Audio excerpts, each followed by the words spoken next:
ರಾಕೇಶ್ ಹಾಗೂ ಗೌರಿ ಅನ್ನೋ ದಂಪತಿ ಬೆಂಗಳೂರಿನಲ್ಲಿ ವಾಸ ಮಾಡ್ತಿದ್ರು. ರಾಕೇಶ್ ವಯಸ್ಸು 36, ಗೌರಿ ವಯಸ್ಸು 32. ಗೌರಿ ರಾಕೇಶ್ಗೆ ಅಕ್ಕನ ಮಗಳೇ ಆಗ್ಬೇಕು. ಇಬ್ರು ಜೊತೆಲೇ ಆಟ ಆಡ್ಕೊಂಡು ಬೆಳೆದವರಾಗಿದ್ರು. ಗೌರಿ ರಾಕೇಶ್ಗಿಂತ 4 ವರ್ಷ ಚಿಕ್ಕವಳಾಗಿದ್ಲು. ಹೀಗೆ ಓದು ಆಟ ಪಾಠದಲ್ಲಿ ಜೊತೆಯಾಗಿರ್ತಿದ್ದ ರಾಕೇಶ್ ಚಿಕ್ಕ ವಯಸ್ಸಿನಿಂದಲೇ ಗೌರಿಯನ್ನ ಇಷ್ಟಪಡ್ತಿದ್ನಂತೆ. ಅಲ್ಲದೆ ಅವಳಿಗೋಸ್ಕರ ಮದುವೆ ಸಹ ಮುಂದೂಡ್ತಾ ಬಂದಿದ್ನಂತೆ. ಕೊನೆಗೆ ತನ್ನ ಅಕ್ಕ ಭಾವನನ್ನ ಒಪ್ಪಿಸಿ ಗೌರಿಯನ್ನ ಮದುವೆಯಾಗಿದ್ದ. ಇವರಿಬ್ಬರದ್ದು ಮೂಲತಃ ಪುಣೆಯಾಗಿದ್ದು, ಮದುವೆಯಾದ್ಮೇಲೆ ಕೆಲಸಕ್ಕಾಗಿ ಬೆಂಗಳೂರಿಗೆ ಬಂದು ಈ ದಂಪತಿ ವಾಸವಾಗಿದ್ರು. ರಾಕೇಶ್ ಒಂದು ಪ್ರೈವೇಟ್ ಕಂಪನಿಯಲ್ಲಿ ಪ್ರಾಜೆಕ್ಟ್ ಮ್ಯಾನೇಜರ್ ಆಗಿ ಕೆಲಸ ಮಾಡ್ತಿದ್ರೆ, ಗೌರಿ ಮಾಸ್ ಮೀಡಿಯಾ ಕಮ್ಯುನಿಕೇಶನ್ ಕಂಪನಿಯಲ್ಲಿ ಕೆಲಸ ಮಾಡಿ ರಿಸೈನ್ ಮಾಡಿದ್ಲು. ಈ ದಂಪತಿಗೆ ಆರ್ಥಿಕವಾಗಿ ಯಾವುದೇ ಸಮಸ್ಯೆ ಇರಲಿಲ್ಲ. ಆದ್ರೆ ಸಮಸ್ಯೆ ಅಂತ ಎದುರಾಗಿದ್ದೆ ಗೌರಿಯ ತಂದೆ ಹಾಗೂ ರಾಕೇಶ್ ತಮ್ಮನಿಂದ. ಮದುವೆಯಾಗಿ ಹಲವು ವರ್ಷಗಳು ಕಳೆದ್ರು ಈ ದಂಪತಿಗೆ ಮಕ್ಕಳಾಗಿರ್ಲಿಲ್ಲ. ಬರಬರ್ತಾ ಗೌರಿ ವರ್ತನೆ ಕೂಡ ಗಂಡನಿಗೆ ಇಷ್ಟವಾಗ್ತಿರ್ಲಿಲ್ಲ. ಇದರಿಂದ ಗಂಡ ರಾಕೇಶ್ ಗೌರಿ ಮೇಲೆ ಮೃಗದಂತೆ ಬಿದ್ದು ಅವಳನ್ನ ಹಿಡಿದು ಥಳಿಸಿ ಬಿಡ್ತಿದ್ದ. ಒಂದು ದಿನ ಗೌರಿ ತಂದೆ ಪುಣೆಯಿಂದ ಮಗಳನ್ನ ನೋಡೋಕೆ ಬಂದಿದ್ದ. ಆಗ ರಾಕೇಶ್ ಮಾವನಿಗೆ ಮರ್ಯಾದೆ ಕೊಡದೆ ನಡ್ಕೊಂಡಿದ್ದ. ಇದರಿಂದ ಬೇಸರಗೊಂಡಿದ್ದ ಗೌರಿ ತಂದೆ ಅಲ್ಲಿಂದ ಹೊರಟು ಹೋಗಿದ್ದ. ಈ ರಿವೆಂಜ್ ನ ಗೌರಿ ತೀರಿಸಿಕೊಳ್ಳೋದಕ್ಕೆ ಅಂತಾನೆ ಕಾಯ್ತಿದ್ಲು. ಆಗ್ಲೇ ರಾಕೇಶ್ ತಮ್ಮ ಕೆಲಸಕ್ಕಾಗಿ ಬೆಂಗಳೂರಿಗೆ ಬಂದು ಅಣ್ಣನ ಮನೆಯಲ್ಲಿ ವಾಸವಾಗಿದ್ದ. ಆಗ ಅವನಿಗೆ ಟಾರ್ಚರ್ ಕೊಟ್ಟ ಗೌರಿ ಅವನನ್ನ ಮನೆಯಿಂದ ಓಡಿಸಿದ್ಲು. ಅಂದಿನಿಂದ ಇವರಿಬ್ಬರ ನಡುವಿನ ಗಲಾಟೆಗಳು ಜೋರಾಗಿ ನಡೀತಲೇ ಇದ್ವು. ಕಳೆದ ತಿಂಗಳ ಮಾರ್ಚ್ 25ರ ರಾತ್ರಿ ಇವರಿಬ್ಬರ ನಡುವೆ ದೊಡ್ಡ ಗಲಾಟೆಯೇ ನಡೆದು ಹೋಗಿತ್ತು. ಗಂಡ ಹೆಂಡತಿ ನಡುವಿನ ಜಗಳ ವಿಕೋಪಕ್ಕೆ ತಿರುಗಿ ಗೌರಿ ಸಿಕ್ಕ ವಸ್ತುಗಳಿಂದ ರಾಕೇಶ್ ಮೇಲೆ ಎಸೆದು ಹಲ್ಲೆ ಮಾಡಿದ್ಲಂತೆ. ಆಗ ರಾಕೇಶ್ ಸೈಕೋ ರೀತಿ ಹೆಂಡತಿ ಅನ್ನೋದನ್ನು ನೋಡದೆ ಗೌರಿಯನ್ನ ಚಾಕುವಿನಿಂದ ಇರಿದು ಕೊಂದಿದ್ದ. ತಾಳಿ ಕಟ್ಟಿದ್ದ ಅದೇ ಕುತ್ತಿಗೆಗೆ ರಾಕೇಶ್ ಪದೇ ಇರಿದು ಗೌರಿಯನ್ನ ಸಾಯಿಸಿದ್ದ. ಬಳಿಕ ಕಂಠಪೂರ್ತಿ ಕುಡಿದು ರೂಮ್ನಲ್ಲಿ ಮಲಗಿದ್ದವನು ಮಾರನೇ ದಿನ ಎದ್ದವನೇ ಗೌರಿ ಮೃತದೇಹವನ್ನ ಒಂದು ಸೂಟ್ಕೇಸ್ಗೆ ತುಂಬಿದ್ದ. ಗೌರಿ ಮೃತದೇಹವನ್ನ ಡಿಸ್ಪೋಸ್ ಮಾಡಬೇಕು ಅಂತ ರಾಕೇಶ್ ಅನ್ಕೊಂಡಿದ್ನಂತೆ. ಆದ್ರೆ ಮನಸ್ಸನ್ನ ಬದಲಿಸಿದವನು ಮನೆ ಬಾಗಿಲು ಹಾಕದೆ ಹೊರಗೆ ಬಂದಿದ್ದ. ಹೀಗೆ ಬಂದವನು ಮನೆ ಓನರ್ನ ಕರೆದು, ನಾನು ನನ್ನ ಹೆಂಡತಿನ ಸಾಯಿಸಿದ್ದೀನಿ, ಅವಳ ಡೆಡ್ ಬಾಡಿ ಸೂಟ್ ಕೇಸ್ ನಲ್ಲಿದೆ ಅಂತ ಹೇಳಿ ಅಲ್ಲಿಂದ ಹೊರಟು ಹೋಗಿದ್ದ. ಇದರಿಂದ ಭಯಭೀತಿಗೊಂಡ ಮನೆ ಓನರ್ ತಕ್ಷಣವೇ ಪೊಲೀಸರಿಗೆ ವಿಷಯವನ್ನ ತಿಳಿಸಿದ್ದ. ಕೂಡಲೇ ಕಾರ್ಯಪ್ರವೃತ್ತರಾದ ಪೊಲೀಸರು ಸ್ಥಳಕ್ಕೆ ಬಂದು ಪರಿಶೀಲನೆ ನಡೆಸಿದ್ರು. ಫಾರೆನ್ಸಿಕ್ ತಂಡದೊಂದಿಗೆ ಸ್ಥಳಕ್ಕೆ ಭೇಟಿ ಕೊಟ್ಟಿದ್ರು.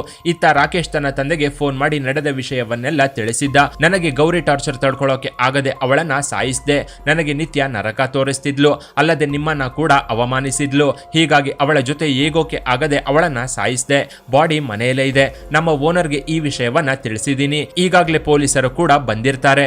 ನಾನು ನಿಮ್ಮ ಹತ್ರಕ್ಕೆ ಬರ್ತಾ ಇದ್ದೀನಿ. ನನ್ನ ಬಗ್ಗೆ ಭಯ ಪಡಬೇಡಿ. ನಿಮ್ಮನ್ನ ಒಂದು ಸಲ ನೋಡಿ ಆಮೇಲೆ ಪೊಲೀಸರಿಗೆ ಸರೆಂಡರ್ ಆಗ್ತೀನಿ ಅಂತ ರಾಕೇಶ್ ತನ್ನ ತಂದೆಗೆ ಹೇಳಿದ್ದ. ಅಲ್ಲದೆ ನಾನು ಗೌರಿಯನ್ನ ಸಾಯಿಸಿರೋ ವಿಚಾರವನ್ನ ಅವಳ ಅಪ್ಪ ಅಮ್ಮನಿಗೂ ಹೇಳು. ಅವಳ ಟಾರ್ಚರ್ ತಡ್ಕೊಳ್ಳೋಕೆ ಆಗದೆ ನಾನೇ ಅವಳನ್ನ ಸಾಯಿಸಿದ್ದೀನಿ ಅಂತ ಹೇಳು. ಅಕ್ಕ ಕೂಡ ನನ್ನ ಪರವಾಗಿ ಮಾತನಾಡಲಿಲ್ಲ ಅಂತ ಹೇಳಿ ರಾಕೇಶ್ ಫೋನ್ ಕಟ್ ಮಾಡಿದ್ದ. ಇದಾದ ನಂತರ ಪುಣೆಯ ತನ್ನ ತಂದೆ ತಾಯಿ ಮನೆಗೆ ಬಂದಿದ್ದ. ತನ್ನ ಪೋಷಕರನ್ನ ಭೇಟಿಯಾದವನು ಹೊರಗೆ ಹೋಗಿ ಬರ್ತೀನಿ ಅಂತ ಹೋಗಿದ್ದ. ಇತ್ತ ಬೆಂಗಳೂರಿನಲ್ಲಿ ಪೊಲೀಸರು ಸಾಕ್ಷ್ಯಾಧಾರಗಳನ್ನೆಲ್ಲ ಕಲೆ ಹಾಕಿ ರಾಕೇಶ್ ಲೊಕೇಶನ್ ಟ್ರೇಸ್ ಮಾಡೋಕೆ ಮುಂದಾಗಿದ್ರು. ಆಗ ರಾಕೇಶ್ ಪುಣೆಯಲ್ಲಿ ಇರೋದು ಗೊತ್ತಾಗಿತ್ತು. ಇದಾದ ನಂತರ ಪುಣೆ ಪೊಲೀಸ್ ಸ್ಟೇಷನ್ ನಲ್ಲಿ ರಾಕೇಶ್ ಶರಣಾಗಿದ್ದ. ಬೆಂಗಳೂರಿನಲ್ಲಿ ನಾನು ನನ್ನ ಹೆಂಡತಿನ ಸಾಯಿಸಿ ಬಂದಿದ್ದೀನಿ, ತಪ್ಪು ನಂದೆ ಅಂತ ಪೊಲೀಸರ ಮುಂದೆ ಕಣ್ಣೀರು ಹಾಕಿದ್ದ. ಜೊತೆಗೆ ನಾನು ಬದುಕೋದಿಲ್ಲ, ಹೇಗಿದ್ರು ವಿಷ ಕುಡಿದಿದ್ದೀನಿ, ನನ್ನ ಹೆಂಡತಿಯಿಂದ ನನ್ನ ಜೀವನ ನಾಶ ಆಯಿತು ಅಂತ ಪೊಲೀಸ್ ಸ್ಟೇಷನ್ ನಲ್ಲಿ ರಾಕೇಶ್ ಕುಸಿದು ಬಿದ್ದಿದ್ದ. ಇದರಿಂದ ಪೊಲೀಸರು ತಕ್ಷಣವೇ ಅವನನ್ನ ಸ್ಥಳೀಯ ಆಸ್ಪತ್ರೆಗೆ ದಾಖಲಿಸಿದ್ರು. ಮಗ ಆಸ್ಪತ್ರೆಗೆ ದಾಖಲಾಗ್ತಿದ್ದಂತೆ ಈತನ ತಂದೆ ಮೀಡಿಯಾ ಮುಂದೆ ಬಂದಿದ್ದ. ನಡೆದ ಎಲ್ಲಾ ವಿಚಾರಗಳನ್ನ ಕೂಲಂಕುಷವಾಗಿ ಮೀಡಿಯಾ ಮುಂದೆ ಹೇಳಿದ್ದ. ಅವರಿಬ್ರು ಪ್ರೀತಿಯಲ್ಲಿ ಇದ್ದ ವಿಚಾರ ನಮಗೆ ಗೊತ್ತಿರಲಿಲ್ಲ. ಇಬ್ಬರ ಮನಸ್ಥಿತಿ ಕೂಡ ನಮಗೆ ಗೊತ್ತಿರಲಿಲ್ಲ. ರಾಕೇಶ್ ಸ್ವಲ್ಪ ಕೋಪಿಷ್ಟ, ಗೌರಿಗೂ ಸ್ವಲ್ಪ ಮುಂಗೋಪ ಜಾಸ್ತಿ. ಇದರಿಂದ ಇಬ್ಬರಿಗೂ ಸೂಟ್ ಆಗಲ್ಲ. ಅಲ್ಲದೆ ರಕ್ತ ಸಂಬಂಧ ಆಗಿರೋದ್ರಿಂದ ನಾಳೆ ನಿಮಗೆ ಹುಟ್ಟೋ ಮಕ್ಕಳು ಕೂಡ ಅನಾರೋಗ್ಯದಿಂದ ಹುಟ್ಟುತ್ತಾರೆ. ಹೀಗಾಗಿ ಮದುವೆ ಬೇಡ ಅಂತಾನೆ ಹೇಳಿದ್ವಿ. ಆದ್ರೂ ನಾವು ಮದುವೆ ಆಗ್ತೀವಿ ಅಂತ ಪಟ್ಟು ಹಿಡಿದು ಕೂತಿದ್ರು. ರಾಕೇಶ್ ನಾನು ಗೌರಿಯನ್ನೇ ಮದುವೆ ಆಗ್ತೀನಿ ಅಂತ ಹಠ ಹಿಡಿದಿದ್ದ. ಹೀಗೆ ಪಟ್ಟು ಹಿಡಿದು ಕೂತವನು 4 ವರ್ಷ ಮದುವೆಯನ್ನ ಮುಂದೂಡುತ್ತಲೇ ಬಂದಿದ್ದ. ನಾನು ಗೌರಿಯನ್ನ ಬಿಟ್ರೆ ಬೇರೆ ಯಾರನ್ನೂ ಮದುವೆಯಾಗೋದಿಲ್ಲ ಅಂತ ಹೇಳ್ತಿದ್ದ. ಇತ್ತ ಗೌರಿ ಸಹ ನೀವು ನಮಗೆ ಮದುವೆ ಮಾಡದಿದ್ರೆ ನಾವೇ ಓಡ್ ಹೋಗ್ತೀವಿ ಅಂತ ಅಂತಿದ್ಲು. ಗೌರಿಗೆ ಮೊದಲೇ ಮುಂಗೋಪ ಜಾಸ್ತಿ. ಅಲ್ಲದೆ ತಂದೆ ತಾಯಿ ಹಂಗಿನಲ್ಲಿ ಹಾಯಾಗಿ ಬೆಳೆದ ಹುಡುಗಿಯಾಗಿದ್ಲು. ನಾನು ಹೇಳಿದ್ದೇ ನಡಿಬೇಕು ಅನ್ನೋ ಮನಸ್ಥಿತಿ ಗೌರಿಯದ್ದಾಗಿತ್ತು. ಹೇಗಿದ್ರು ನಮ್ಮ ಮನೆ ಹುಡುಗಿನೇ ಅಲ್ವಾ, ಅಡ್ಜಸ್ಟ್ ಮಾಡ್ಕೊಂಡು ಹೋಗ್ತಾಳೆ ಅಂತ ನಾವು ಅನ್ಕೊಂಡಿದ್ವಿ. ಇದರಿಂದ ನಾವು ಕೂಡ ಆ ಹುಡುಗಿಯನ್ನ ತುಂಬಾ ತುಂಬಾ ಮುದ್ದು ಮಾಡಿದ್ವಿ. ಅವರಿಬ್ಬರಿಗೂ ಸೂಟ್ ಆಗೋದಿಲ್ಲ ಅಂತ ಗೊತ್ತಿದ್ರು ಕೂಡ ಮದುವೆಯಾಗಿದ್ರು. ಹೀಗೆ ಮದುವೆಯಾದವರು ಸ್ವಲ್ಪ ದಿನಗಳವರೆಗೂ ಚೆನ್ನಾಗೇ ಇದ್ರು. ಯಾವಾಗ ಇಬ್ರು ವರ್ಕ್ ಫ್ರಮ್ ಹೋಮ್ ಕೆಲಸದಲ್ಲಿ ಬ್ಯುಸಿಯಾದ್ರೋ ಆಗ ಅವರ ನಡುವೆ ಗಲಾಟೆಗಳು ಶುರುವಾಗಿದ್ವು. ಸಾಲದಕ್ಕೆ ಗೌರಿ ಕೆಲಸ ಕಳ್ಕೊಂಡು ಮನೆಯಲ್ಲೇ ಇರೋ ಪರಿಸ್ಥಿತಿ ಎದುರಾಗಿತ್ತು ಅಂತ ರಾಕೇಶ್ ತಂದೆ ಮೀಡಿಯಾಗಳ ಮುಂದೆ ಹೇಳಿದ್ದ. मेरी माँ बूटी है 86 उम्र की है. झगड़ा तो रोज ही करती थी और वो ना वो एड़े मतलब ऐसा सर्किट जैसे होते हैं ना ऐसे करती थी और मारना. उसके भाई को भी उसने एक बार मारा हुआ है. आपकी सगी भांजी तो आपको पता नहीं था शादी से पहले? पता था लेकिन वो दोनों छोड़ने को तय हम 4 साल रुक गए थे कि शादी करने का नहीं, लेकिन वो दोनों ठानते कि हम लोग शादी करेंगे तो करेंगे वरना नहीं करेंगे. तो फिर हमने बोला अभी क्या है वो सुन नहीं रहे तो बोला चलो अभी शादी करके देंगे. ಕೆಲಸ ಕಳ್ಕೊಂಡ ಬಳಿಕ ಗೌರಿ ಸದಾ ನನಗೆ ದುಡ್ಡು ಕೊಡು ಅಂತ ಗಂಡನನ್ನ ಪೀಡಿಸ್ತಿದ್ಲಂತೆ. ಮೇಕಪ್ ಕಿಟ್ಗಳನ್ನ ಕೊಡಿಸುವಂತೆ ಗಂಡನಿಗೆ ಟಾರ್ಚರ್ ಕೊಡ್ತಿದ್ಲಂತೆ. ಅಲ್ಲದೆ ಸಿನಿಮಾ ಶಾಪಿಂಗ್ ಅಂತೆಲ್ಲ ಪೀಡಿಸೋಕೆ ಶುರು ಮಾಡಿದ್ಲಂತೆ. ಇವರಿಬ್ಬರಿಗೆ ಮಕ್ಕಳು ಕೂಡ ಆಗಿರ್ಲಿಲ್ಲ. 2 ಸಲ ಗೌರಿಗೆ ಅಬಾರ್ಷನ್ ಕೂಡ ಆಗಿತ್ತು. ರಕ್ತ ಸಂಬಂಧ ಆಗಿದ್ರಿಂದ ಗರ್ಭದಲ್ಲಿದ್ದ ಶಿಶುಗಳಿಗೆ ಸಮಸ್ಯೆ ಎದುರಾಗಿದ್ದ ಕಾರಣ ಅಬಾರ್ಷನ್ ಮಾಡಿಸಬೇಕಾಯ್ತು ಅಂತ ರಾಕೇಶ್ ತಂದೆ ಮೀಡಿಯಾ ಮುಂದೆ ಹೇಳಿದ್ದ. ಇದು ಅವಳ ಮೇಲೆ ಪ್ರಭಾವ ಬೀರಿತ್ತು ಅಂತಾನು ಹೇಳಿದ್ದ. ನಾನು ಅವರ ಮನೆಗೆ ಹೋಗಿದ್ದಾಗ ನನಗೂ ಅವಮಾನ ಮಾಡಿ ಕಳಿಸಿದ್ಲು. ಆದ್ರೆ ನನ್ನ ಮೊಮ್ಮಗಳೇ ಅಲ್ವಾ ಅಂತ ನಾನು ತಲೆ ಕೆಡಿಸಿಕೊಂಡಿರ್ಲಿಲ್ಲ. ಆದ್ರೂ ನನ್ನ ಮನಸ್ಸಿಗೆ ತುಂಬಾ ಬೇಜಾರಾಗಿತ್ತು. ಇದೇ ಟೈಮಲ್ಲಿ ನನ್ನ ಮತ್ತೊಬ್ಬ ಚಿಕ್ಕ ಮಗ ಕೆಲಸಕ್ಕೆ ಅಂತ ಅಣ್ಣನ ಮನೆಗೆ ಹೋಗಿ 1-2 ದಿನ ಉಳ್ಕೊಂಡಿದ್ದ. ಆಗ ಅವರಿಬ್ಬರ ನಡುವೆ ಗಲಾಟೆಯಾಗಿ ಗೌರಿ ನನ್ನ ಚಿಕ್ಕ ಮಗನ ಕಪಾಳಕ್ಕೆ ಬಾರಿಸಿದ್ಲಂತೆ. ಇದರಿಂದ ಅವನು ಸಹ ಮನೆಯಿಂದ ಹೊರಟು ಹೋಗಿದ್ದ. ಹೀಗೆ ಇವರ ಮನೆಯಲ್ಲಿ ದಿನನಿತ್ಯ ಜಗಳಗಳು ನಡೀತಲೇ ಇದ್ವು. ಇದರಿಂದ ಇಬ್ರು ಜೊತೆಯಾಗಿ ಇರೋದರ ಬದಲು ಬೇರೆ ಬೇರೆಯಾಗಿ ಇದ್ರೆ ಒಳ್ಳೆಯದು ಅಂತ ನಾನು ಹಲವು ಸಲ ಹೇಳಿದ್ದೆ. ಆದ್ರೆ ನಮ್ಮ ಇತರೆ ಕುಟುಂಬ ಸದಸ್ಯರು ಬೇಡ ಅಂತ ಹೇಳಿದ್ರು.